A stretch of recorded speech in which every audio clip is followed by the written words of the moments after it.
Chinese bamboo എന്ന് പറഞ്ഞിട്ട് ചെടിയുണ്ട്. അതായത് നിങ്ങളത് വീട്ടിൽ നട്ട് കഴിഞ്ഞാൽ ആദ്യത്തെ ഒരു 5 കൊല്ലം നിങ്ങൾ എത്ര വെള്ളം ഒഴിച്ചാലും എത്ര വളമിട്ടാലും നിങ്ങൾക്ക് അതിൻ്റെ ഒരു വളർച്ച കാണാൻ സാധിക്കില്ല. 5 കൊല്ലത്തിന് ശേഷം ഒരു 1.5 മാസം കൊണ്ട് അതൊരു 80 to 90 ഫീറ്റ് വരെ വളരും. അതായത് ഫസ്റ്റത്തെ 5 കൊല്ലം അതതിൻ്റെ റൂട്ട് ഭയങ്കര സ്ട്രോങ് ആക്കിക്കൊണ്ടും വൈഡാക്കിക്കൊണ്ടും പോവുകയാണ്. കാരണം ഇത്രയും വലിയൊരു സ്ട്രക്ചർ ഹോൾഡ് ചെയ്യാൻ വേണ്ടിയിട്ട് അത് സ്വയമേ വെയിറ്റ് ചെയ്യാണ് ഫോർ ദി പെർഫെക്റ്റ് മൂമെൻറ്റ്.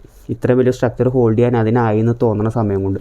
പക്ഷേ നിങ്ങൾ ആദ്യത്തെ ഒരു 4 കൊല്ലം അത് വെള്ളം ഒഴിച്ചിട്ട് ഒന്നും കാണാത്തതുകൊണ്ട് വെള്ളം ഒഴിക്കൽ നിർത്തി കഴിഞ്ഞാൽ പിന്നെ അത് വളരില്ല.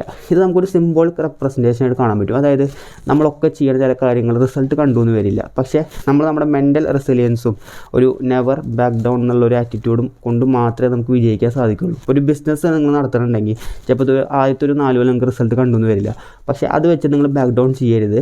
നിങ്ങൾ മുന്നോട്ട് തന്നെ പോകണം. ചിലപ്പോൾ 5ാമത്തെ വർഷത്തിന് ശേഷമായിരിക്കും അത് ഫ്രൂട്ട്ഫുൾ ആവുക.